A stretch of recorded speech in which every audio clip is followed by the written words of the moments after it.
Hello folks, this is Johnny again. How's it going? So I made another comparison, and yes, I know I already compared the PodHD and the bias FX in another video, but this one right here goes a bit further and also has a bit more of a different approach.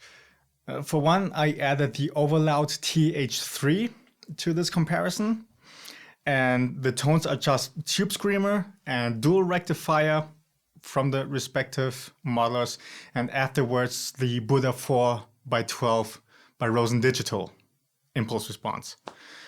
And then in the mix, just filtering out the low end and the high end a little bit, and otherwise no post EQ, no further EQ shaping. So in this way we can concentrate on the distinct characteristics of the three modelers. And I thought that would be an interesting thing to do. So here you go with the samples. You will see the settings for the tones during in the video, and then afterwards I will share my thoughts.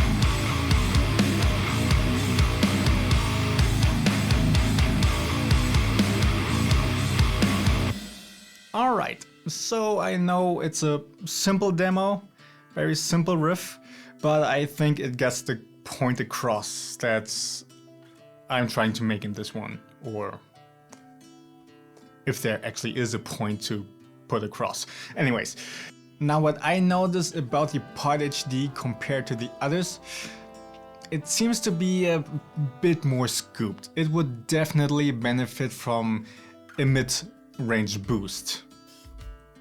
But that's not such a big deal, just a simple EQ and that's it.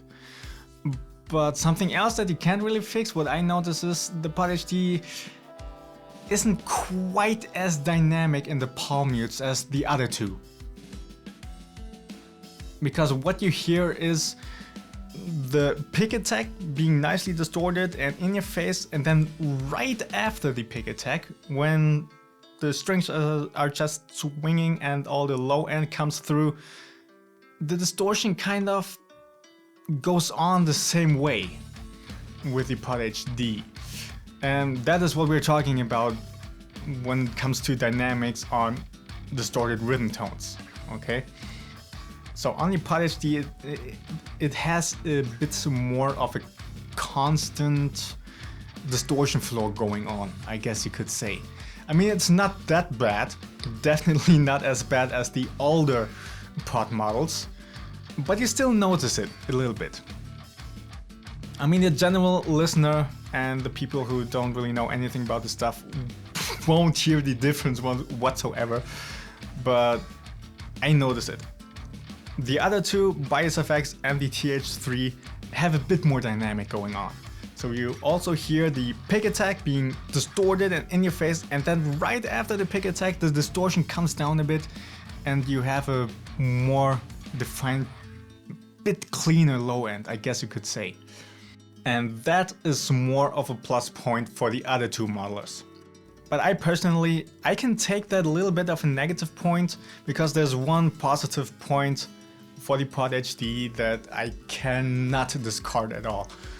It has a distinct roar to it in its tone, and it's not just the dual rectifier, it's across the whole thing. There's something about it that's so in your face and so powerful, and it's that roar that I have not found and not heard in anything else so far. And it's something that I personally absolutely love, and that is why for the time being I will also stick to the Pod HD. And also when we talk about the lower range of the HD tone, it also still sounds very defined and very powerful and massive and in your face, and I personally really like it. I can take that little bit of negative point with a bit less dynamics, but the positive points are more than good enough for me. Now on to the Bias FX.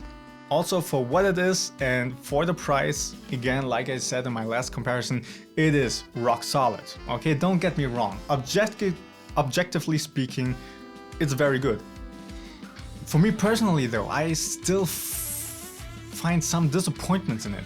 Perhaps it's because it has been so incredibly hyped and advertised by all these big names. But when I try it out myself, it doesn't give me what I want, and it has something in it that I don't like. Now without the post EQ, you can hear that spike in the 3K area. I don't like that one bit.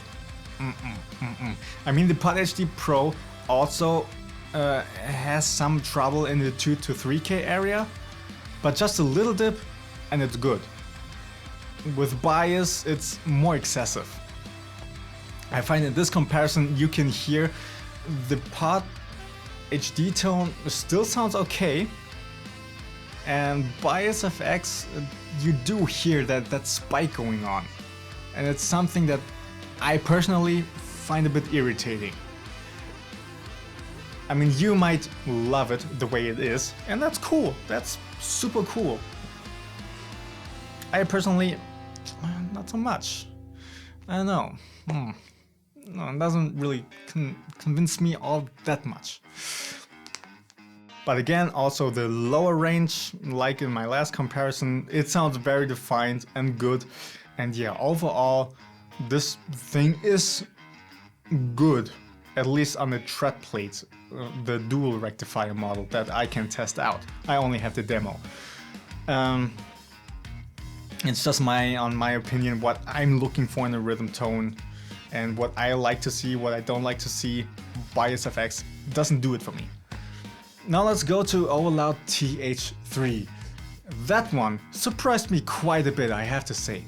It sounds really good. It is dynamic on the palm mutes, the way I personally like it really much, and it's something I can't quite get with the Pod HD. That sort of dynamic. Also, you don't have any scratch or any hiss or any fizz or any fuzz. It just sounds good on that upper range. Then when we talk about the lower range, the lower mids and the lower end, it also sounds very defined and very nice. What I just find is the 400 to 500 Hz area could benefit from a little dip, because it feels or it sounds as if the eye is also kind of playing along in the background. But a simple dip there will surely help it. So that TH3 is something I need to look out for. I mean, it also doesn't have that distinct roar that the Pod HD has, but the TH3 is definitely something that at this point at least, that I would expand my studio setup with. Bias effects, not so much. So I hope you like this comparison, and I hope I could give you unbiased points of view as well as a decent presentation of my personal opinion. Leave your opinion down below in the comment section. I find this is a subject that's very interesting to discuss. And for next time, I will also compare clean tones on those three modelers. And I'm already working on that, and that is quite interesting. I tell you, you'll be surprised on my thoughts there and my final verdict. So, see you then!